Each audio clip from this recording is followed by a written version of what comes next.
Welcome to the Comedy Studio Podcast, The only podcast. Featuring Eli Levy and your host for the show, Mr. Dan Hatch. Because I love the energy. Dan Hatch. Donald Hatch. Don't you even dare. I'm your host, Dan Hatch, your other host, Eli Levy. Your special guest, we thought we'd give him a big break and let him intro our episode. We loved his energy. Let's give it up for Rick Jenkins, owner, operator of Comedy Studio and podcast intro, hired gun. I'm getting good at this Zoom thing. Are you? Are you starting to like Zoom more and more? Well, I'm getting more comfortable with it. It was interesting doing the show, which I'm sure we'll talk about. Sure will. For that, I was standing up and moving around, so I actually got some of that flow and that feeling of doing the show. But I've been doing therapy and these podcasts, and it's kind of different. Sitting back and listening. Is it group therapy on the Zoom or is it one-on-one? Yeah, Group therapy on Zoom.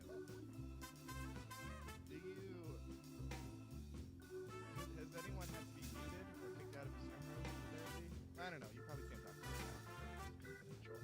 Well, it actually works, and I've also gone to AA meetings. It actually works on a pretty strict format. You have a moderator, and then they unmute one person and their person talk. And then you open up the conversation a little bit after. Well, that's clever. Geez, boy, another show. Rosa is listening on a delay. Just asked me to turn my mic up, so well, I'm sure she'd be happy to hear that. No, I heard it. Oh, Eli, can you turn the music down? Oh, yeah, sorry. Yes, sorry. So it wasn't my mic. So now oh, it was both. Isn't this fun to hear? Isn't this a good way to do the podcast? Thank you very much, Rosa. There we go. My bad. And if you're looking in live, if you're watching the show, I am sitting behind my wall of ties. So these are about 100 or 200 Johnny Carson ties that I use for the club and the show. Have you ever used one for kinky purposes? One of your ties? Yes, what I did. Okay. Was I regret asking already. I regret asking. I'm sorry. Yeah, that's your bad. I wore it for the opening of the comedy club. Uh-huh. And That since we was didn't your have bad. a ribbon to cut, the mayor cut my tie. Okay, phew. So it was not. Okay, good. Good. And that's kinky to you, and that's great. I love that about you. You have such a childish sensibility and understanding of what sex is. Yes, you That's my theory, by the way. closer to your mic, Rick. That's my theory about Seinfeld. Why he can't play? He says he can't play colleges and people are too politically correct. I think it's just that he's 60, 70 years old and no one wants to hear. Oh, I want to see Seinfeld for sure. I would love to watch Seinfeld. I think he was. I thought he was pretty clear about why he's not performing at colleges. Well, he says it's because they're too politically correct. I think it's just that if you're a young audience, you want to hear someone your age talk about what you care about, and somebody 70 years old talking about what you care about is really, we're going to hear Seinfeld talk about getting high and jerking off. I don't see it. I don't know. Personally, Seinfeld I think talking somebody about that? 70 is different from Jerry Seinfeld. I'm not a huge Seinfeld fan, but I would be if he talked about getting high and jerking off. That's something I can relate. If it was promoted that way, yeah, I absolutely. haven't eaten a Pop-Tart in months. Right. Have you listened to Mark Maron with Seinfeld this week? Nope. No. I haven't listened to it yet. That should be pretty interesting. Did you see a special? I have not. No. I watched it. How was it, Eli? I liked it. It wasn't my favorite, but I liked it. Lots of incisive political commentary in there, I'm sure. Not really. No. Well, he has talked about that. They feel it's kind of silly bringing out this, the special was done, and then all of a sudden, COVID and Of course. George Floyd, and all of a sudden you feel like, am I really saying anything? We have that whole issue with comedy. Geez, how do you not handle it? How do you not talk about it? But how do you talk about it? It's an ongoing issue for us, certainly. It's a very different world when the doors of the comedy clubs open. You think so? You think people are going to retain this? Well, yeah. Well, I think everyone's yeah. going to be a lot more sensitive about everything. Good. And also, I think it's going to change because we've gotten used to doing shows like this, we've gotten used to talking to people a foot away from each other's faces. Well, they're And still I think gonna that's want gonna live shows. be They're gonna want live comedy. Absolutely. right, but I think Oh, it's yeah. going to make comedy will have to be a lot more intimate. I think people will long for how it used to be, at least in terms of the format, not necessarily the content. I don't know. I think talking about like, hey, have you seen this commercial? Or big broad subjects aren't going to be as interesting as, hey, what's going on now? How do you feel about it? You're going to be a lot more interested in the person and the person who's talking than you are going to be about like, oh, that's so true. Yeah, but isn't that how comedy already was before this? The I think it person, was trending that way. the person. Yeah. Yeah, I think this has just turned all trends are going into hyperdrive. I also think it's going to depend how everything pans out as well, depending on what changes get made, if any changes get made. That's going to kind of set the tone for what it's going to be like after it's over. I don't know. Do you After think what's over? Nothing. There's nothing going on Okay, right now. yeah, Nothing that's what I important. We're all sitting in here talking on Zoom because everything's fine. Because we like it that way. I mean, love. This is what I don't- like. Yeah. I don't mind it this way, to be honest. well, as Especially a new, for the podcast. as a new young comedian, do you feel you have to do stuff differently? That you're going to write material differently? Me, I am still very new at comedy, so I just need to be funny. I don't think I have a role to play yet, other than like getting good at the craft I'm trying to get good at. Yeah. You're not going to ask an amateur mason to make a new skyscraper. Yeah, but you've learned in an entirely different environment than I learned. Yeah, but That environment is going to shape your development. Right now, if I think of something funny, it's just I still write it down and I still try to make it funny. I'm not gonna like try and make a point because I don't think I am not in a position to like make a point right now, especially not in comedy. That's what the I can make a point as a person, but Mhm. I think that as for me specifically, that'll be separate from when I'm on stage trying to make jokes. And are you thinking that's partly because of how it's going to be received? That the audience is going to be different? No, it's how I want to do it. So, Rick, earlier you mentioned that your tie got cut by the mayor. It was very sexy. I wasn't there for it, and everyone's lucky because I would have been, very inappropriate. That's a picture that we used to promote the show on a segment that was featured on CBS. Yes. We promoted our first ever live show that happened last Saturday. Eli and Rick were, of course, the the main players in that. I want to hear how the experience was for you two. As far as like the tech was, it all worked, which was very relieving to me. Yes, I myself was a bundle of nerves, and I had less involvement than you, Eli. But I remember saying to Rosa, I just wish it was 10 o'clock so that it could be over and it could be. Yeah, I had that success. feeling. It's weird that I had that feeling too, because we've done kind of the same thing with, at least tech wise, with Angela Sawyer and Nikki Luparelli, and those worked. So I don't know why I was so nervous. I guess it's because this is like an actual The Comedy Studio show. So I was hoping it would more work than anything. Well, and these were ticketed too. Those other Yeah. shows are free. That's true. So the stakes are higher there. But as an audience member, I thought it was great. It seemed to flow to me like the closest thing we could get to a live show right now. How did you feel about it, Rick? Yeah, I was a little nervous simply because I look at shows and comedy as like a date. And I had never done an online date before. So yeah, I was kind of worried about how it was going to translate, how I should I just be doing the material as here's a joke? Should I be addressing? I wrote up a whole long intro for the show addressing everything that happened and just chickened out a little bit and sort of skipped over it. But you addressed it and it's sort of like, hey, let's go on and have a fun time.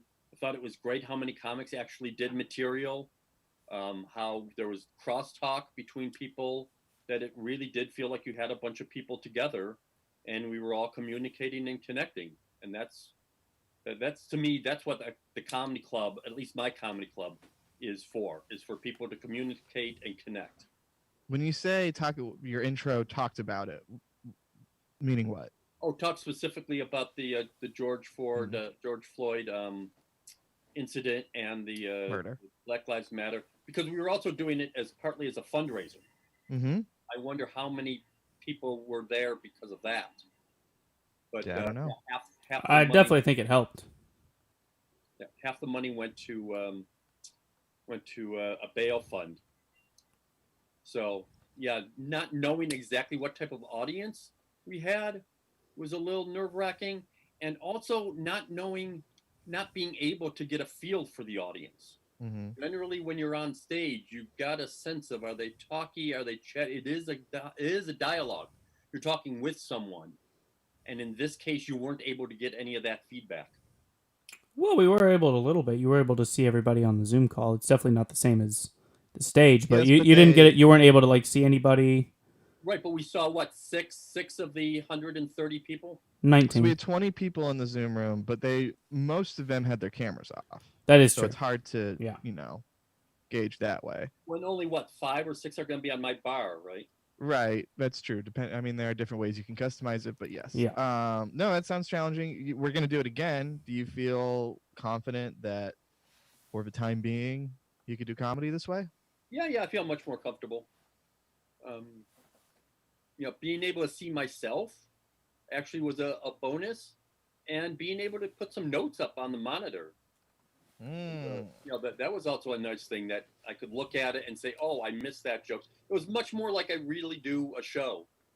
You do the opening monologue, and then you introduce the first person, and I go like, oh, I forgot that line. Okay, let's move that. Or I forgot to, not forgot, but I didn't introduce Brett or Jess in the opening when I was thanking you guys. So it was nice that I had a note and I was able to go back and make sure I got to them. How did you like this compared to doing the shows we've been doing the past few weeks with the from a social distance? It's apples and oranges. And now I'm even thinking, boy, From a Social Distance was the wrong name, because it's really more of like a biography interview show. And I absolutely love it. But it's I don't think people understand what it is, or it hasn't caught on. It's one of those things. I think if I did it for another 2 years, it would really catch on. It's just in this media landscape, you really don't have the opportunity to do that. Yeah, I think it's a hidden gem. It's funny you do say that about the name, because I remember there were discussions about what to call it. And we had a hard time settling on something. Yeah. And I think that also shows some of the weakness of the name, is that we were coming up with that show as a reaction to COVID and isolation, rather than trying to name it as, here's the show we want you to enjoy and see. Sure, but the show wouldn't exist without.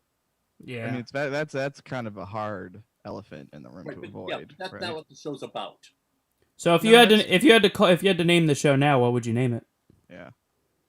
Yeah, I'm something much more, that it's more of an in-depth historical look at specific comedians. On point. That's a very catchy name right there. Yeah, it's very Comedy Studio, an in-depth look at comedians, and the other words you ... said. etc. In person, or comedian of the week, or comedy retrospective, or something that gives more of an idea of what the show is about. We'll call it Hot Ones. That name hasn't been easy. Who would your hot ones be? I'm not gonna get into that.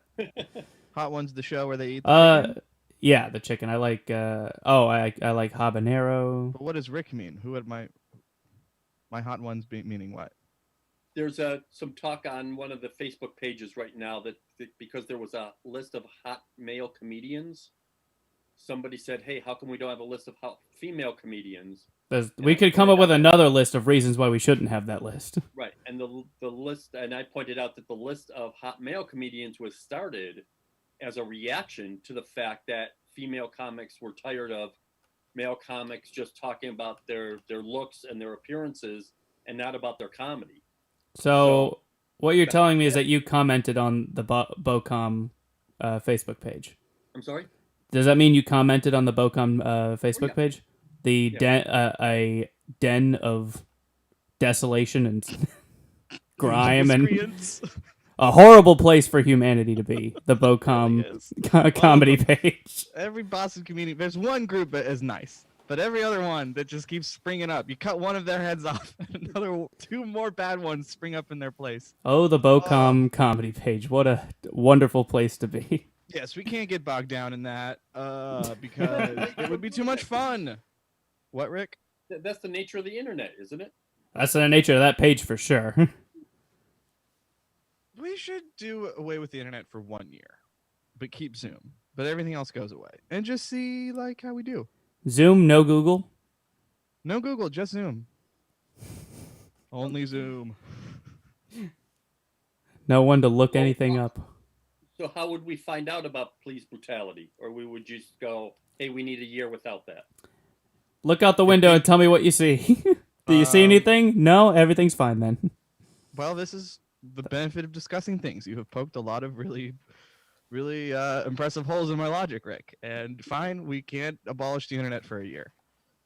Some quick news. I don't know if you guys saw Minneapolis City Council has voted to disband their police department. So is over that the next a year. matter of fact now? Because I was saying that was like only a certain amount of the board members had suggested that, and it wasn't a definite yet. But is that I don't know if they voted, but a V2, hashtag V2, damn it, a veto-proof majority of the council members have announced their intentions to vote for this. I don't know if they voted yet, but unless they are lying to us, it seems like it's going to go into effect.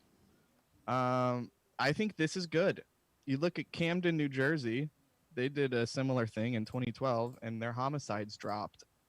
Basically, in Camden, they disbanded their police department and rebuilt it from the ground up with a better focus on community outreach and de-escalation. And homicides went down like a big percentage from 2012 to 2018. I think was the last year I saw the data for. So there is precedence for this being successful. You know, people are saying, well, what if there's a robber in my house? Well, who do I call? A therapist? Well, they're still going to be responders. They just are going to be less trigger happy. I wonder about domestic abuse and child abuse, and a lot of the internet crime and stuff like that. internet crime? You know, Like posting fraud, mean comments about me? It's now illegal. fraud, all that sort of stuff, or child pornography on. Well, a lot of internet crime is handled by the FBI, not the police force. But also a lot of like domestic crime is also better handled by social workers. So I'm hearing somebody.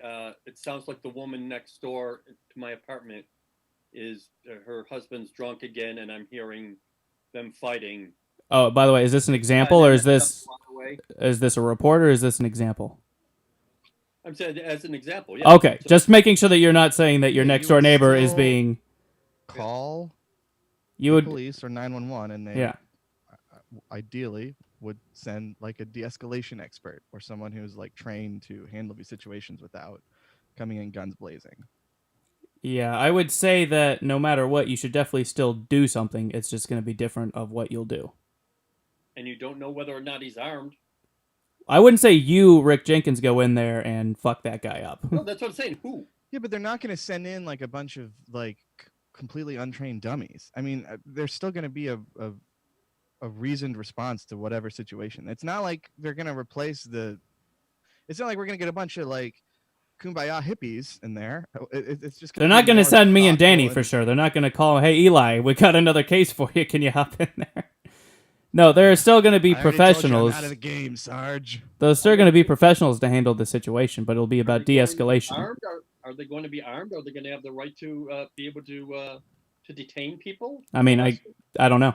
I'm sure they would have the right to detain people. If they are armed, I think they would be people who are like trained much more heavily to not use force and to only use it as a last resort, which can't be said of any police forces in America right now. Simply disbanding the police force doesn't mean they're gonna not replace it with something. You can't just not have something. But So are these just disbanding the police force in Minneapolis as it stands now is basically you're going back to ground zero and working your way back up, as opposed to trying to fix the entire system, which seems pretty broken. This is fixing something that is broken, as opposed to, I don't know. It's like getting rid of something that's broken. It's basically demolishing a building to build a new one. So they're still going to build a building. It's just going to be a new building, a better building, hopefully. You seem skeptical, Rick. 1 second. Because it doesn't seem like that new building. We still want that new building to do all the things the old building could do. We don't want it to do all the things the old building did. We want it to do what the old building did best, and we want the new building to do other things that the old building refused to do, or refused to learn how to do. There's a better world possible, Rick, is what I keep reading. Oh yeah.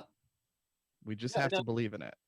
And as we talked last week, I think there's a lot of stuff that needs to be changed, and a lot of very easy things to change.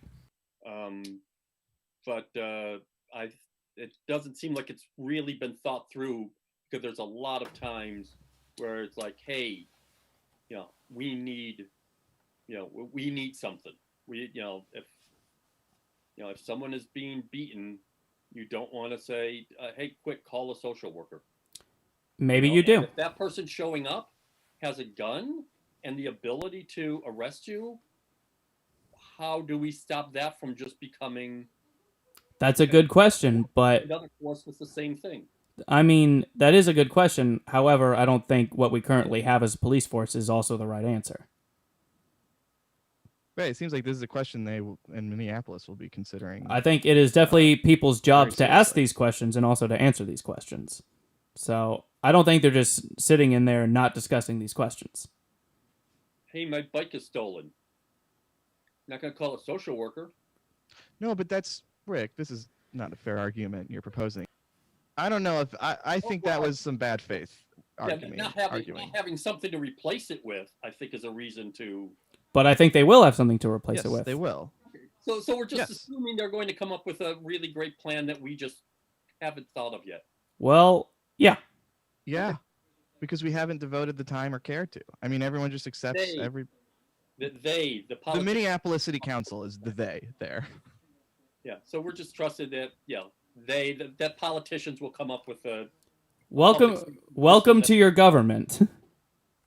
I mean, we are in a representative government, so the way you change things is you vote for people that have your best interests in mind. So whether or not the Minneapolis City Council has the city of Minneapolis's best interest in mind is a good question to ask. I think they clearly do. I would hope so. We're gonna find out. Yeah. We'll see what happens, and if not, hopefully the people of Minneapolis will vote for people who do have their best interests in mind. I also worry, just on a political sense, if this is playing into Trump's hands, because the idea of we have to defund the police and we have to abolish the police seems like a far left idea. And yeah, but we could say... I will say that it doesn't really matter with Trump, because no matter what happens, it still plays into his hand. That's kind of his whole strategy, is making every single thing work for him.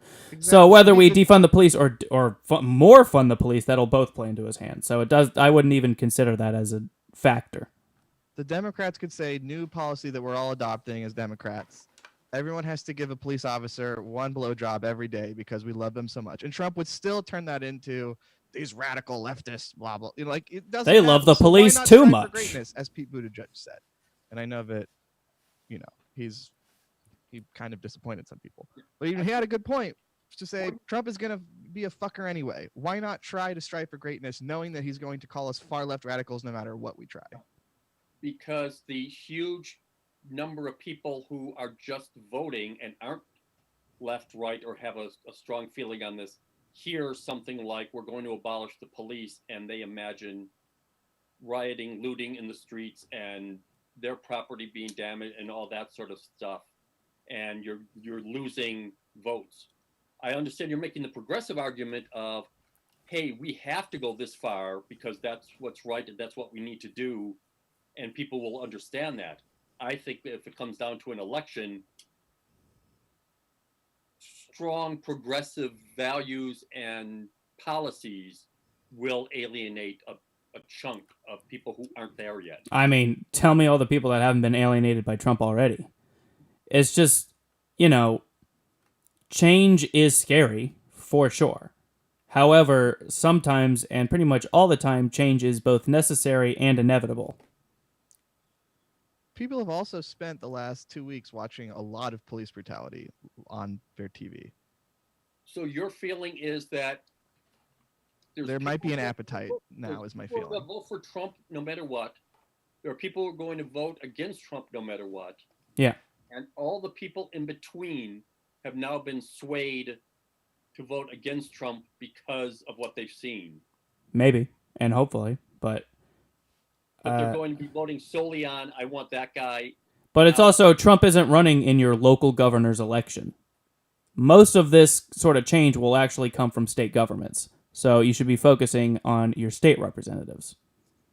Trump really doesn't factor into that all that much until the military gets involved. Yeah, I'm just not sure the great majority of America goes that deep into it. Biden what the great and said he doesn't support defunding the police. What the great majority of Americans want isn't necessarily the best for the country, to be perfectly honest. So now you're saying maybe democracy is not the way to go. No, I would say, no. I would say a representative democracy is actually not the way to go anymore. I would say a general democracy, a total democracy, might actually be better. So you know better than the majority of Americans. No, I would like to vote with the majority of Americans. I would rather that we voted as an entire population, and I would say absolutely abolish the Electoral College for sure. 100%. I would say it's much better to just have a total democracy as opposed to a representative democracy that clearly has not worked for this country. Rick, you've been alive longer than Eli and I have. Has the system been working for everyone so far? Oh, of course not. So then why not try something different? Right. I also grew up very, very myopic and pie in the sky and white and all that sort of privileged stuff. Yeah. It's not a perfect country, but we're striving towards it. So there's the thought of, we're always, as Obama says, or Martin Luther King says, that, it bends towards justice. Yeah, but we've kind of moral arc of the universe. We've kind of seen that sure. It's not necessarily the case. I mean, this country is so fucked up that it seems like we thought we were doing the right thing, where it turns out we were a lot of times doing the wrong thing. So you're saying we need revolution? Maybe. I can't say for sure. I'm not going to be the guy to say absolutely 100% we need revolution, but maybe. Well, I think we're seeing revolution right now, and it doesn't have to be this violent thing it doesn't have to be this violent, chaotic hellscape. And revolution is not violent until, the thing you're revolting against fights back. So, and it does seem like it is fighting back. So, No, but what we saw in Minneapolis with the city council vote, or the pledge to vote, that's revolution. And it wasn't bloodless. I mean, George Floyd was murdered, but it's not like there was a war in the streets of Minneapolis that led to this. There was some protesting. There was a history of police abuse, and it led up to this. That's revolution, right? I don't know. I'm very well. We also saw that a lot of the violence, and most of the violence was. No, I'm not. I'm actually smart. But I'm learning. I'm not very smart, but I'm trying my best. But we did see that most of the violence itself was started by the government, the police, not from the protesters. All right, guys, our guest is here. Cool. What a perfect time to bring them in. And now, if Rick's evil twin could leave the Zoom chat and let in our nice dean. No. Oh no. I'm going to cut out for 10 minutes and move closer to the route. No. I would prefer you didn't. Okay. Your internet's doing fine. Yeah. Oh, okay. Yeah, you haven't cut in or out at all. You're good. Oh, okay. It just stopped on my side. So Oh, All right, folks. Our next guest, she's performed at the Comedy Studio before. Please welcome Kendra Dawsey to the show. Now, I always do this thing where I start the intros before I click the button, and then it takes a while for the audio to catch up, so I should time the intros better. Ladies and gentlemen, please welcome to the show, Kendra Dawsey. hey Kendra. Hi, Kendra. Oh, how's it going? Very How's good. everyone today? Pretty good. How are you? We're doing great. Doing good. Yeah, taking my lunch break to talk with you wonderful people. ooh, Oh, are you You, working right now? Yeah, I've been working from home. It's not fun, but I do it. How's the pandemic been treating you? It's hard. I don't like working from home. I don't like being inside. I've been trying to use this opportunity to like do like self-care, self-improvement. I did yoga 4 times, still don't have abs. Like it's just, everything is I've done a I lot know, of right? I've done so much planking and I don't have abs It's yet. I'm such a so racket. disappointed. it is. It's like when do I get what Yeah. at what point at yoga is it one it's so easy to where I get abs? Like that like where? I don't know. I've been searching forever. I've been looking for abs for a long time. I've been on a journey. What do you do for work? I work at a community-based like public health coalition. So Oh, nice. that sounds very vague, but that's what it is. Has the pandemic made that line of work more intense? I would imagine. We're public health, so it's not like I don't have any like medical degree. I don't like interact with people directly, but like basically me and a few other or like my organization and a few others in the city of Chelsea work to like do emergency food outreach for people. And so like that was that's still going in the city, took it over, but that was a big thing. And like now we're just trying to make sure that students are okay as much as possible, and while also like working with the school system to talk about like how to provide food. But so you're talking K through 12? yeah, mostly K through 12. Because of school lunch is how a lot of these students, or school breakfast and lunch is how a lot of these students get reliable meals each day. And Yeah. Well, and a lot of their parents rely on the food pantries and a lot of that. So for a lot of families, everything's been cut. Yeah, it's it sucks. This is why we need another stimulus for the pandemic. But I really I realize my job isn't really that funny. I wish it were funnier. it's okay. Is it what you went to school for? What'd you say? I'm sorry. Is it what you went to school for? Are you using your degree? No, what I went to school for, it's like a very vague degree, so it's like applicable to a lot of things, but this is my first job explicitly in public health, I guess. I do like gardening, like part of my description is gardening, and that's how I got in. Yeah. So you went into the field. You got out of school and said, I want to work in this type of area. I got out of school and I was like, I need a job. Yeah. And then like I had done farming, so I was like, let me try to get a job where I like garden, and I'm here now. That was what?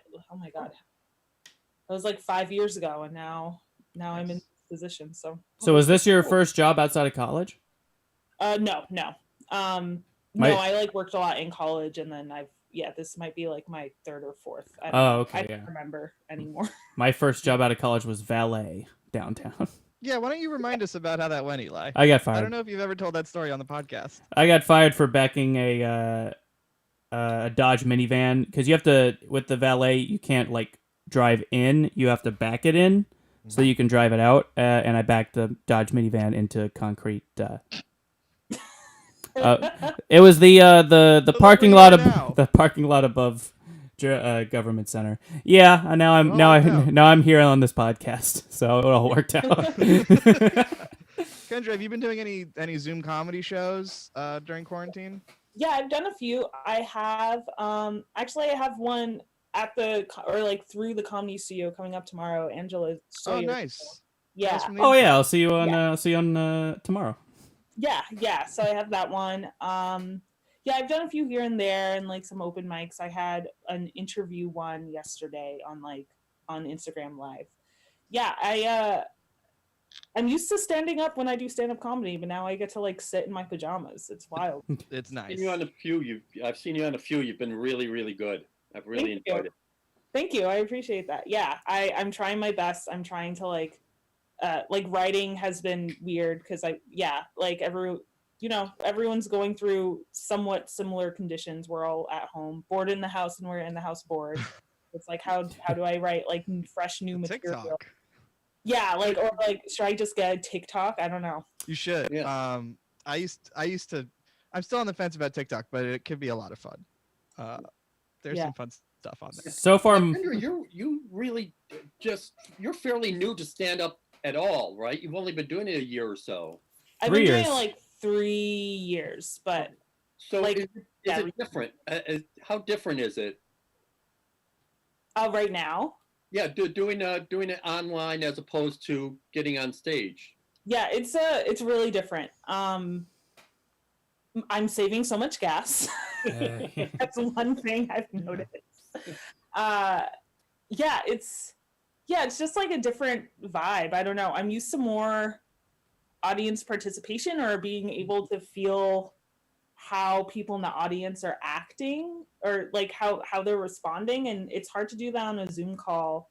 And like even if everyone turns on their video, like people usually have their microphones muted, so so it's just like, oh, do people think I'm funny? Like, do they like this?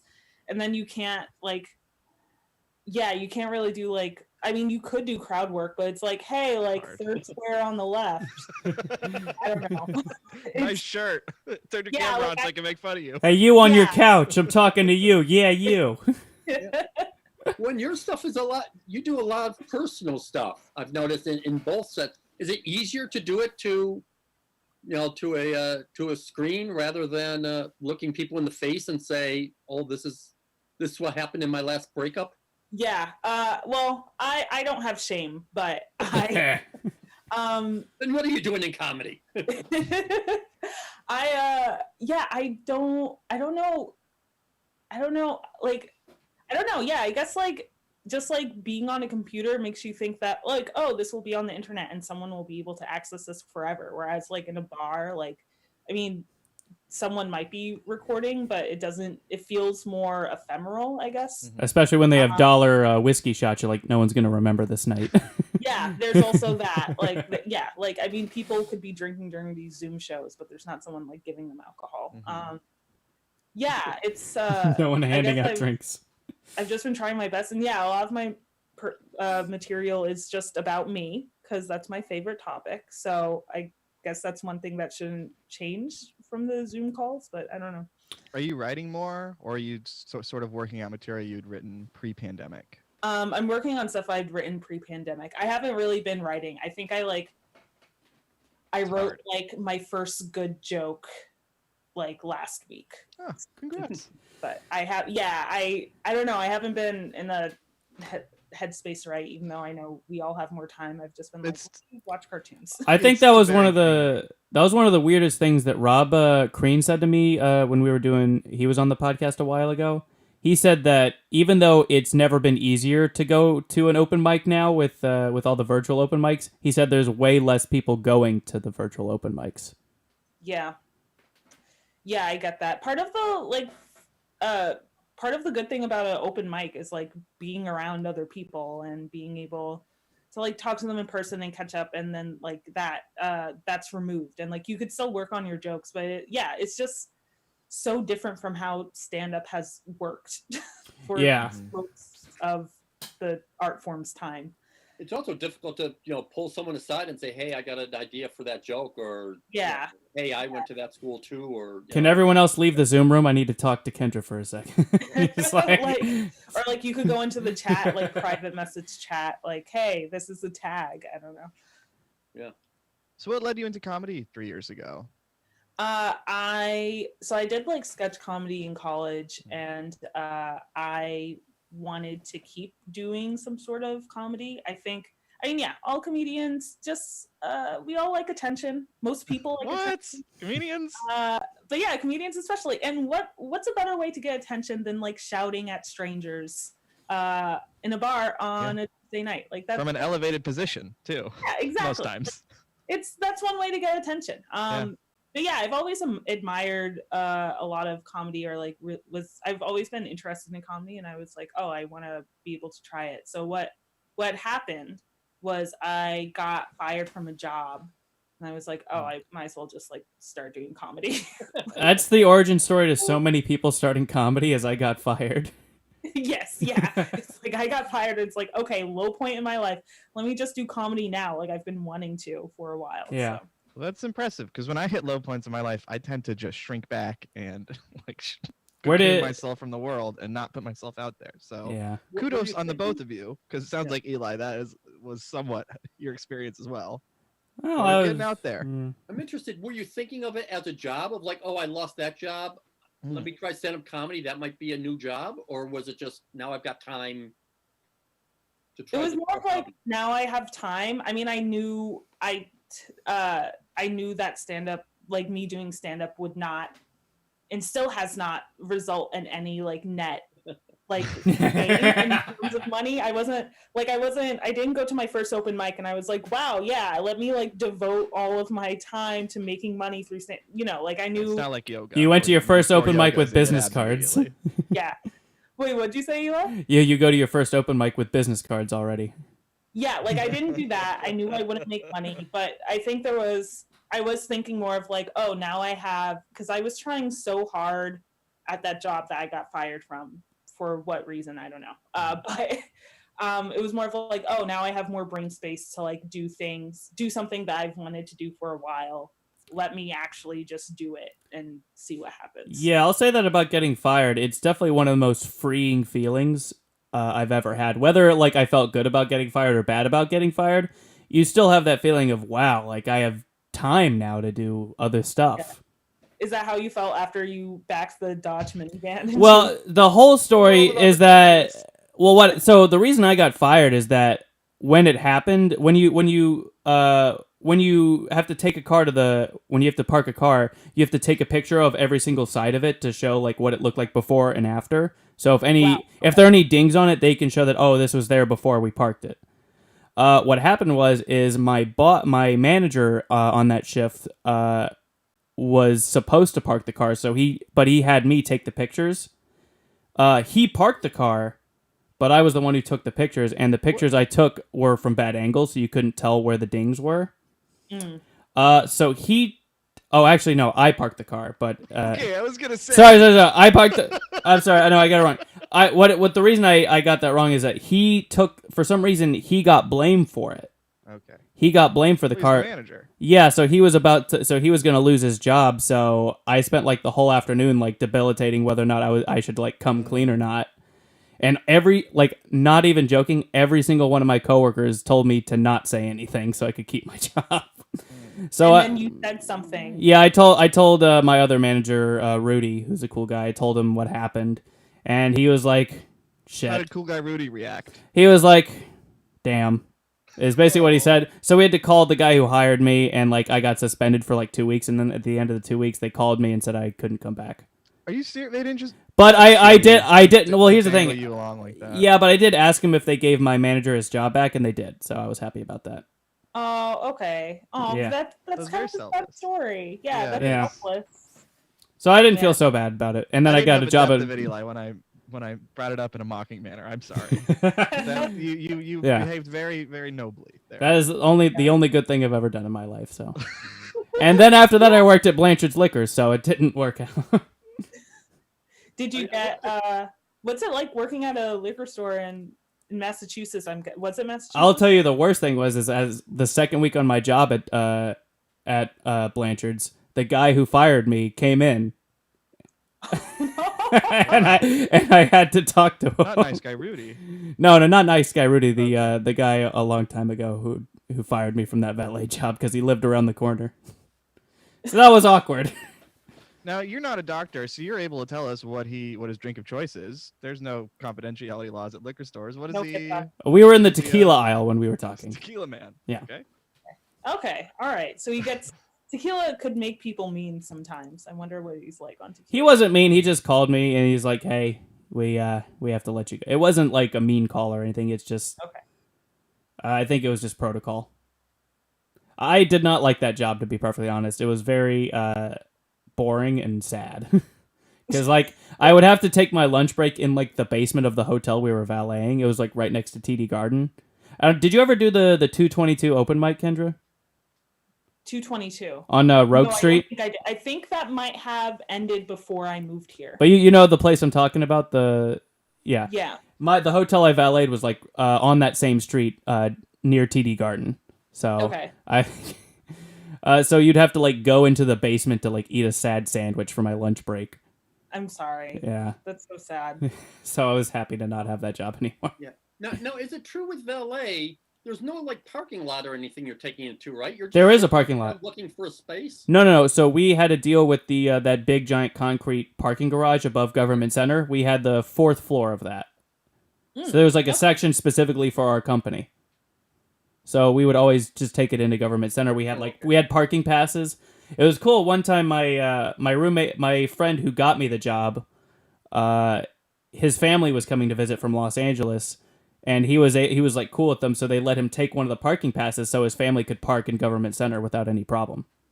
Oh, nice. It was pretty sweet. It's like gold. That's a hookup. Yeah, it's a pretty great hookup is getting parking like that, I gotta say. Yeah. You can judge a job by what kind of hookups you get. Before you joined the show, we were talking about the news out of Minneapolis about the police force. Had you heard about that? Yes, I have heard about it. Yeah. Yeah, it's been on the news for a little bit. Radar. Yeah. Yeah, it's wild. Man, there's there are decades where we fuck around and then weeks where we find out, and these are the weeks of finding out what people could do, what could happen. I heard that in Minneapolis they're already it's been reported as like saying that they're going to defund the police, but they're already like, no, we're not going to defund the police, we're going to create like a separate public safety force. So like I think there's definitely going to be like lots of pushback and like activism around like that phrasing, because that seems kind of confusing. But I mean, even the facts that, the discourse around the police has like changed so much since like Ferguson, which is I think that's been like the one hopeful thing in the past 3 months, is seeing like how people come together and like they're able to create change in their communities. Yeah, but it is wild. Yeah. It's definitely something I never thought would actually like.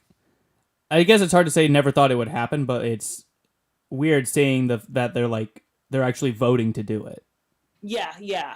And it's like, there are like some public officials like more and more considering it. Obviously there's going to be like some pushback, but I think more people are understanding like, oh, like police don't necessarily keep anyone safe. Like there are ways to keep people safe other than like bringing in law enforcement. What do you think the biggest challenges are going to be? Just people, rich politicians with a lot of money being mad about it. I think that's like squishing things, or like people even like just diluting rhetoric. So I mean, but we got this far in like what, 2 weeks? Yeah.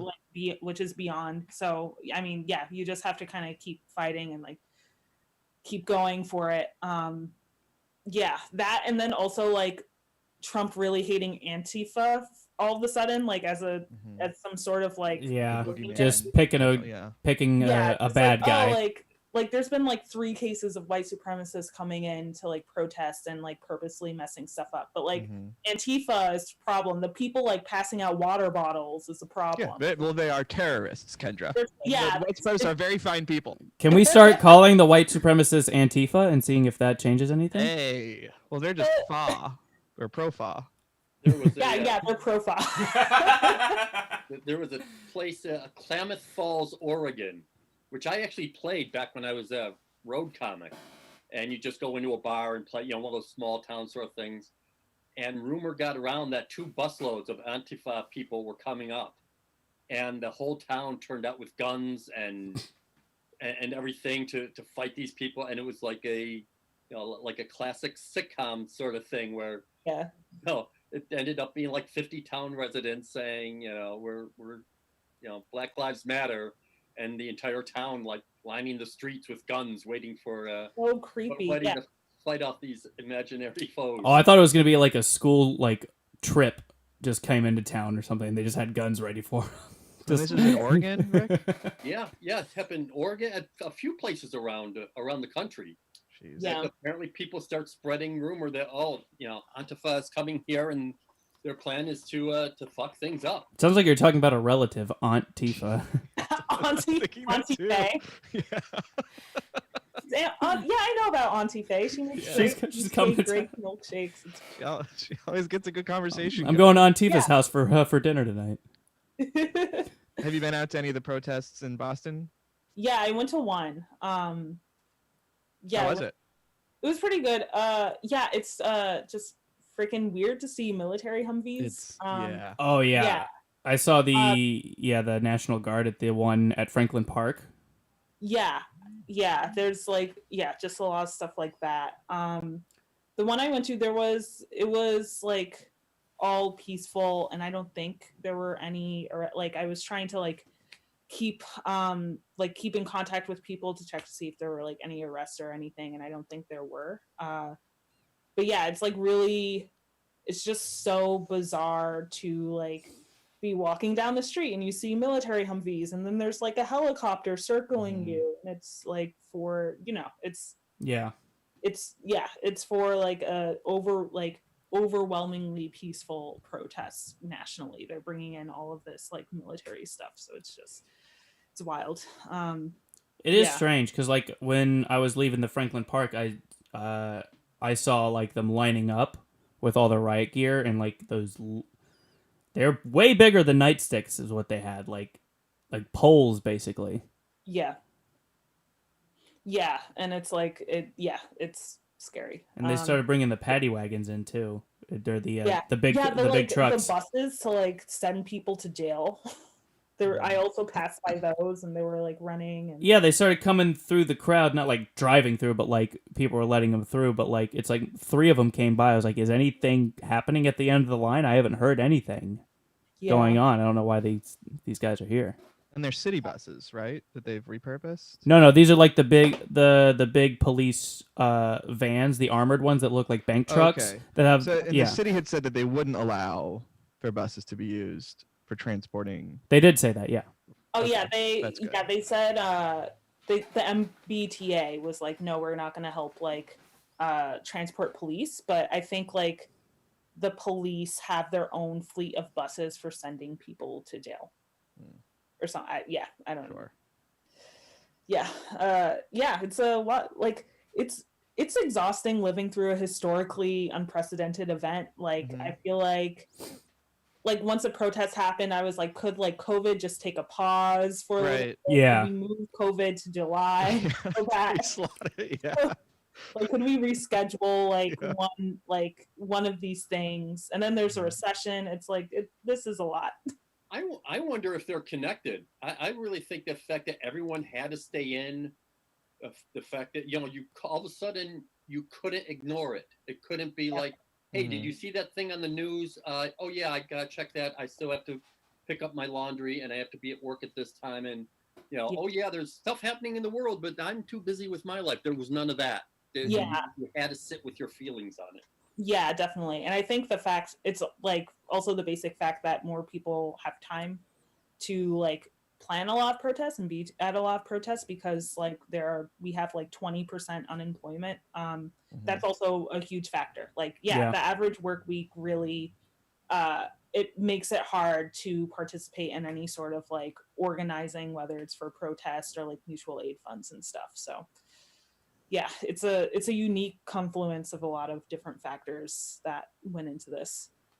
Well, and you also have I find interesting the question of the COVID transmission. Yeah. Of wearing masks and socially distancing. That being in public health, in community public health, obviously it's hit communities harder than other communities. But yeah, is that something you have to consider at work and when you're going out to protest? Yeah, well, I'm gonna be working from home like indefinitely. Mm. So like I won't. I've been working from home for the past 3 months, but yeah, that is also one thing I mean, yeah, it's hard to socially distance at a protest. Based on what I know, and obviously I'm not a health professional, but like being outdoors is better than being indoors in general. Mhm. And at the one protest I went to, like everyone was wearing masks, which does, if you know, it's not gonna like eliminate the risk, but it does help. And like, you know, there's also places in the country where people are like hanging out outside without mask, like on a Yeah. beach for Memorial Day. So it's Mhm.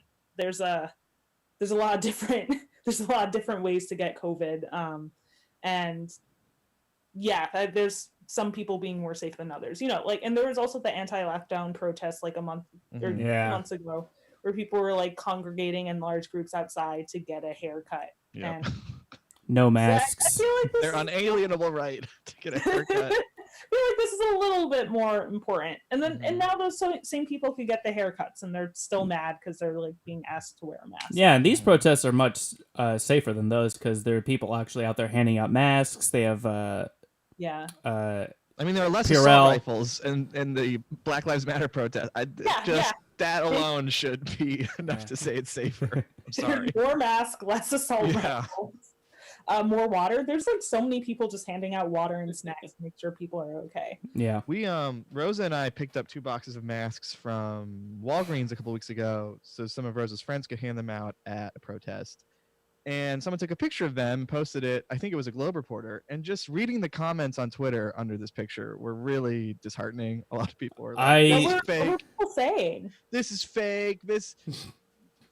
The pandemic isn't real. It's just propaganda." Like, These are not so really much of that. masks. What's that? They're not actually masks. These are fake masks. Well, that was also too. So the caption was like, MIT scientists handing out masks at the parade, or not the parade. Jesus Christ. Sorry. I got all heated thinking about these. Yeah. And there were people like, "Are these professionally rated masks? Like, these scientists should know better than just to hand out masks they bought at Rite Aid." And it was a lot of really weird negativity in the comments, which shouldn't surprise me because it's Twitter. But at the same time, it's like The comment sections are a terrible place right it's now. demoralizing seeing how many people really believe this isn't real. It's wild also seeing what people are like being so negative about, like all things. It's just like, oh, are these like safe masks? And it's like, if you read about how the mask works, you'd be fine with it. And it's safer than no mask. I mean, unless the mask is made of coronavirus, it's safer than. It's not a giant virus spot. We made the worst possible mask you could possibly buy, and you can only buy it at Rite Aid, made from coronavirus. So. Is there any knowledge or any thought about how much of that stuff could be like Russian influence, or trying to sway the election and that sort of stuff? Because a lot of it, like you said, a lot of it just seems to come out of absolutely nowhere. And if you follow the Facebook thread, it like goes to someone who has like 2 friends and started work somewhere. Yes, it doesn't seem all that genuinely outraged. Oh, the people who are like mad about the masks and stuff. Yeah. There's probably some like Russian teen who's like getting paid in Rolex watches to make some lies about coronavirus, and then some like confused housewife that reads it online and is like, yeah, they're so right, the mask is fake. Like, all you need to do to kill the virus is drink lemon water 3 times, and then she sends it to all her friends. Yeah, I feel Well, we do know in that last election, one of the goals of the Russian interference was to divide America along racial lines. Yeah, I saw that. Yeah. It's also like, it's my thoughts on that are like, there's already so much division in America along rational lines. Yeah, done. Like, don't waste your time. We didn't need a lot of help with that we one. didn't need the Russians' help with that. Like, I know what they're trying to do, but I feel like if they just left us alone, it would have happened anyway. Yeah, it is weird. It's like a bad Willy Wonka movie. It's like, if the hate was in you all along. Yeah, exactly. You didn't need our help.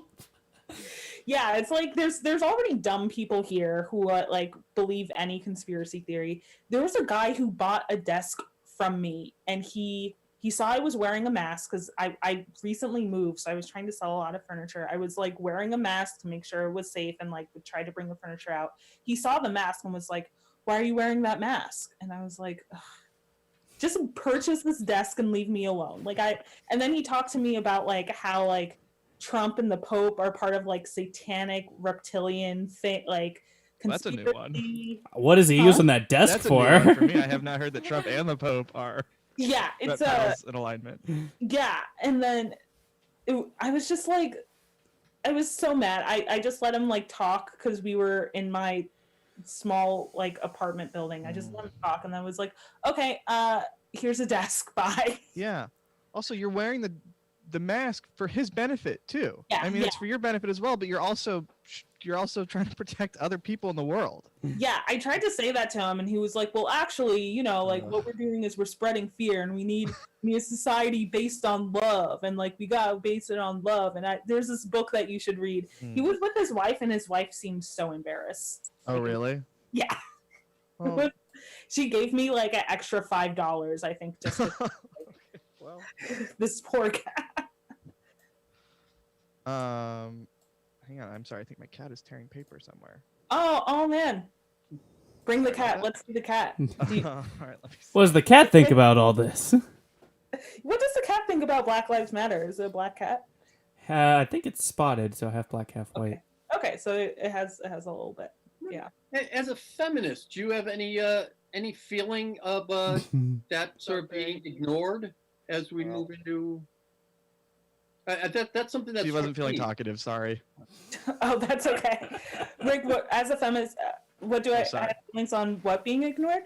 That the Me Too movement, the women's rights sort of thing is sort of being, it's like, oh yeah, we already fixed that. Now we've got something bigger. Yeah, I mean, well, like.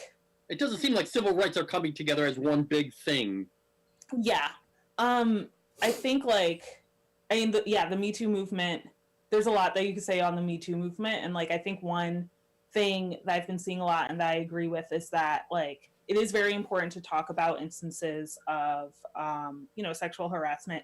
And we also like need to think about collectively as society, how do we actually create justice in these like situations, right? Like, there was like the one case of Harvey Weinstein going to jail, but there's like a lot of other, directors and like people in prominent industries who are creepy, and they might have like gotten a new job, or even, but that doesn't necessarily like stop them from doing what they're doing. And then when we think about like the Black Lives Matter movement, like I think there's been a lot of discussion about the violence that like Black women get from police. Especially, I think a lot of people are talking about Breonna Taylor, but there's been lots of other cases of Black women being affected. And then also like, especially Black trans women, I think like right before George Floyd, there was a woman who was killed, a Black trans woman who was killed in Minneapolis. And so and then it's also like cases of domestic violence and abuse among police officers. And then like, in cases of like police officers sexually harassing women who are incarcerated. Like, yeah, there's like a lot of different layers for this. So it's not necessarily that like women's issues are being pushed aside. I hope what instead happens is that they're like brought into these already occurring discussions on police, on like police brutality and the way that it affects women as opposed to like other people. Mm-hmm. Yeah. But yeah, that's it is a lot going on. Have you noticed any? Oh, sorry. Oh, so go ahead. Have you noticed any difference at the virtual open mics you go to since the protests brought everything into a greater light? Have you noticed that? Speaking of the Me Too movement, about these open mics. I have. So I've noticed on the shows, like definitely, I was on one show that Nora Panahi put on. That like the point of the show was to raise money for national bail funds, and like the way everyone on the show started out was like, wow, it's been a week. Like I feel like there's a collective like exhaust that people feel. I don't know if it's always that way at like open mics, but I feel like a lot of I can't imagine like not talking about it. It's just it's like at the forefront of everyone's minds. It's like affecting how we like move through life, where our money is going. People are getting into like Facebook arguments with their like irritating grandmothers, you know, like it's it's everywhere. It seems like the virtual open mics are much more female. Really? Okay. Yeah, that's I think I might have like been to one like one mic that was like not a show and just a mic, and I think there were a lot of women there. Yeah, that makes sense. Yeah. Which I find encouraging. Yeah, I do too. And also I think open mics, in-person open mics, are probably a pretty toxic place for women to have to. I could see it being tough, endure. Yeah, So I mean it's not all bad, but there's like I have gotten used to being like one out of 2 or 3 women at a mic, and then there's like dudes talking about their dick, and that's not like necessarily like toxic, but it's like, we've heard about your dick. Like we could probably draw it. I haven't even next talking about it, you know. But I will say, I think like in Boston, I mean, I can't speak for like every single incident, obviously, and I'm new to Boston, but I think there are like a few people who run open mics who are kind of realize these discrepancies and like have been trying to do things to make women feel more comfortable and make it more like 50-50. But I think a lot of parts about it are hard. Like if you're a woman with kids, then it's like you're probably like, whether you like, obviously everyone wants to raise their child or whatever, but it's probably like you're probably getting the brunt of the like housework and child rearing, so that's going to affect going to open mics. And then like I had a cat, and that I was like, wait, I have to feed my cat. Like that's like one thing that could affect going to some open mics, you know. It's a tough trade-off, because all these things lead to you having to go last at an open mic at like 1 a.m. And I feel like if I didn't have all these things, I could finally go first. And there's also like sometimes that, and like I usually work from like 10 to 6, so like I like sometimes I could like haul ass to open mic that like started around that time, and then like try to get on, you know, for like 30th or whatever. It's a lot of different factors. We're just all trying our best out here with the cards that we have. Yeah. Do you have any personal comedy? Oh, sorry, Rick. Go ahead. I was gonna say, and that does also help, you know, society in general. Also, so much of that is systemic. You have to go to open mics to get good enough to get shows, and you have to do well enough on the shows to get on TV. Just to simplify it, but boy, if you can't get to the open mics, then they say, well, of course we don't have any women on the show. None of them are good enough. It's like, well, and it's none of them are getting the chance to develop. Yeah, and it's even like just the basic networking of like late night hangouts with like if you're a woman around like these comedy dudes that you just met, you may not want to like do that, but that's where like the networking happens, you know, like, or you may not feel that comfortable doing it, but that's where the networking happens. And like it's like those small little things kind of add up over time, and that results in less opportunities for women. It's and that really provides cover for, you know, for straight white guy, for, you know, for bigots to say, hey, there just isn't one good enough. Yeah, or like they're just not trying. Where I don't see color. It just happens to be the way it is. Yeah, definitely. That's good. We're aware of that, Rick. Do you have any personal goals for yourself? Personal comedy goals for yourself once we can do in-person comedy again, Kendra? Yeah. I know that's like kind of a hard thing to pin down. No, that's good. I've been trying to bring more of like how I'm feeling that day into comedy. Oh, nice. So I need to work on that, which I guess is like kind of hard in the Zoom call, but so I've been just feeling lots of like unhinged energy because I'm stuck in the house a lot. So I'm trying to, it's like, oh, could I bring that into my comedy and just like act as crazy as I feel? It's a good outlet for it. Yeah, that's why I'm hoping. I hope it works out. So That's a good goal. Yeah. What about you, Rick? You got any? Are you gonna start becoming more unhinged? I'm trying to. I think more of a regular pattern. I'm trying to write more. I'm trying to set aside time specifically to do this and to do that. So it's not just that constant anxiety of I should be writing. Yeah. Yeah, I need to. I should start writing. I don't have like a good writing schedule. I just kind of I have 5 roommates, so most of my writing just comes from conversations I have with my roommates right now because that's all the only people yeah. Well, I live in Alston, so what are you going to do? How is it's been a while since I asked. What's the temperature like in your 6-person house? Inside? Well, flaring up? One of my roommates went back to Memphis for the past 4 weeks just to see his parents for his birthday. Okay. So he's coming back today, actually. Wow. Okay. Have there been any tensions, or are people still getting along for the most part? The biggest problem I see right now is a lot of my house members have decided this week to quit smoking, so they're going to be irritable. They're going to be... So it's just a lot of like angry 20-somethings in the house. You'd think that's something they would stagger, do on like a sort of broken up schedule. So that... No, they decide. Well, I've told you before. Good for them. That's hard to do. I've told you before about my roommate that like dies every morning, and that's my morning rooster. He I get woken up in the morning by my roommate just from him coughing in the bathroom every morning. Shit. Oh no. So it's like it'll be 7 a.m. He'll be like, I'll be like, oh, it's 6 a.m. About 6 months ago, Danny, you were quitting smoking. How has that gone? What? If my dad's listening, it was 2 years ago, also. And it went great. I don't smoke anymore. Great. Yeah, it's been about 2 years.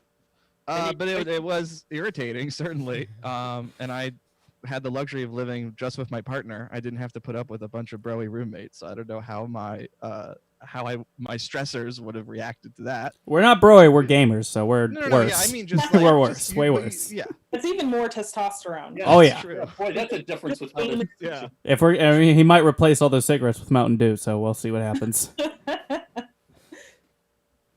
Good for your roommates, Eli. I'm glad we got an update on them. Yeah, and, Dad, Rick was joking. Other than that, I will say, I've had worse situations with like 2 roommates. These 5 roommates is like one of the best living situations I've had. Well, that's good. Oh, that's good. That is very good. The last time I lived with 5 different people was college, and it was not great. But I'm glad yours is working out. You guys have 2 bathrooms at least, right? Yes. Yeah, okay, yeah. That's good. Don't worry, 2 bathrooms. 2 bathrooms. I was worried. At minimum. At minimum. It's so crazy that I get along with my roommate so much that I brag about it at parties. I'm like, it's crazy. We don't have any problems. I'm glad you're all agreeable. Yeah. We are coming up on the end of the show. We like to do a thing where we go around the horn and everyone gives a comedy recommendation for something they've enjoyed in the realm of comedy this week. Rick, do you want to kick us off? Sure. One thing I want to give a quick shout out to Bethany Van Delft. During this, she has just been absolutely crushing it. It's been a real treat to watch her. So look her up. And also, I'll put it in the weekly email. Anthony Sibeli has put together a little 7-minute retrospective of the Ritz brothers, who were a comedy team just past vaudeville that is recommended and cited by almost every comedian from back then, but we really don't remember anything of. It's a really cool little 7-minute history of comedy kind of thing. Anthony Sibeli, Ritz brothers. I think you should get it with just that. But I'll put a link into my weekly newsletter. Cool. Do you have something to recommend, Kendra? I have been watching a lot of cartoons and like random things online, which does not technically count as comedy. But one thing that has brought me joy, one actually great story, is there is a video of a woman getting arrested and she's like taunting the officer gently, being like, oh, you're gonna get fired because you arrested me for no reason. Someone made a remix out of the song. Yeah. And then so the like woman's niece found her. So the woman is like a recovering addict. She like found her for the first time in a while because of this video and set up a GoFundMe for this woman, and now this woman is like doing great. But awesome. if you search like you're gonna lose your job, you're gonna see this amazing video. of this woman just being like, "You're gonna lose your job because there's no reason you're arresting me," which is the energy we all need in 2020. Yeah, and that's great that family reunion story is so. Yeah, What it's a like nice kind of coda. Cute story, right? Yeah, Yeah, nice it story. is, Yeah. and it's what we need. I of course like to recommend 90 Day Fiance Before the 90 Days, a show Rose and I have been watching that is just. I love that show. It's really something. It's something else. There are a Yeah. few couples where I'm like, I feel like this shouldn't be on TV. And No, someone- absolutely. but like 5 out of the 6 are usually hilarious. Are you caught up? Did you watch the Tell All reunion special last night? I did not. I have Okay, not caught up. Yeah, you're in for a treat. Is all I will say. So yeah, 90 Day Fiance Before the 90 Days. Can't recommend it highly enough. Kendrick cosigns. Take us home, Eli. I would like to recommend watching my roommate Tim play Grand Theft Auto 5 online. Okay. It Very is niche recommendation. I he's have to say. been playing it nonstop for like 10 hours a day for the past 2 weeks. Wow. And every day I walk up, he's working from home at the same time. So he's like on Oh, business. he's also working from home. But he's like, well, no, he's like, he separates them, but like, he'll like be talking to his boss, and then the next time he'll be like, I'm on a drug run right now. I gotta find a buyer. Wow. Great. And then I'll just watch him. I'll just watching him get killed by like 10-year-olds on Grand Theft Auto is insanely hilarious because you can hear them like talking over the mic, and they're just like talking like children. Like, And they'll just blow him up with better gear. He'll be like, "Why does this child have so much more money than I do?" Well, I do recommend that very much. Mr. Hatch? Oh, 90 Day Fiance, of course. Oh, How okay. could you- yes. And now, Eli, you of course you have a new segment. Well, it's not new anymore. It's not really. It's been a while, but yeah. So with the since the pandemic started, I also thought it'd be good to recommend like a local business that's still open that people can still support. So mine this week, it's a recurring one. I would recommend Himalayan Kitchen in Union Square, Somerville. They have so many different types of food. It's they have a main the Himalayan food, but they have these Momo dumplings for like $5 for 8 dumplings. It's a great deal. But they also make like barbecue ribs, pizza. They make noodle dishes as well. It's great, and they're still open. They support the community. It's great. Love them. that's awesome. Yeah. I'll do another Union Square restaurant, which is Mandarin, which is on Somerville Avenue. It's a very good restaurant. I would do Coast Cafe, but I did it last week, and then we had it after I recommended it, and it's just great. So I want to combine Coast Cafe again in Cambridge and Mandarin in Somerville, both excellent restaurants. I can't recommend enough. Cool. Do you have one you'd like to recommend, Kendra? Yeah. So one of my coworkers owns a restaurant Oh, in nice. Boston. Its name is Tawakkul. It's Oh. Somali food. It's really good. It's Black owned. Sweet. And it tastes really good. It like his family makes all the food like hand order, so it's like Wow. solid Somali food. And they're doing takeout delivery. They're doing takeout and delivery. I forgot exactly their hours. I know it changed for Ramadan, but now it's like back. But Okay. just like give them a call. What was the name again? One more time. Tawakkul, so it's Tawakkul. Tawakal. Cool. And how about you, Rick? A few things. The Cambridge already has outdoor dining. So my favorites, Cafe Luna, Viale, they're now already doing that. We just found out today, Wednesday, apparently Somerville will start. So it's a good chance to go to Sally O'Brien's or any of the Somerville places that have been really, really struggling. You can now actually get out to. Also, one other thing I want to mention. Last night, I watched for an hour or two of just stand-up comedians on YouTube talk about police brutality. And Oh, they wow. put together, Chappelle with Richard Pryor and, a lot of that where you go like, oh, wow, I never knew it was that bad. It's like, no, comedians have been telling us for a long time. Yeah. Do you have a name of the video handy or a link we can put in the newsletter or show notes? No, I was just going down one of those rabbit holes. So it was just YouTube police brutality. Okay. Stand-up Well, comedy. Okay. Okay, that last part's very important. Yeah. It'll change the queue great. a lot. Kendra, you'll be on Tales from the Inside tomorrow night on our website with Angela Sawyer. Yes. Where else can our listeners find you? Tomorrow night I'm also doing artisanal comedy with Bethany Van Delft. Oh, Oh, cool. nice.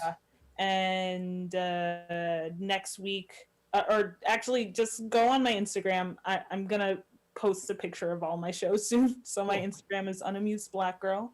Okay. And there's lots of pictures of me and a cute gray cat named Tula. Oh. So Aw. Named Yeah. Tula? yeah, Aw. Nice. All right. Well, thank you so much, Kendra. This has been great. Thank you for your Yeah, thank time you for and having me. spending This your has lunch been break really with us. Yeah. Nice. Rick and Eli, good work as well. Good job, Danny. All right. Thanks, everyone. We'll talk to you next week. All right, have a good day, Bye. everybody. Thank you.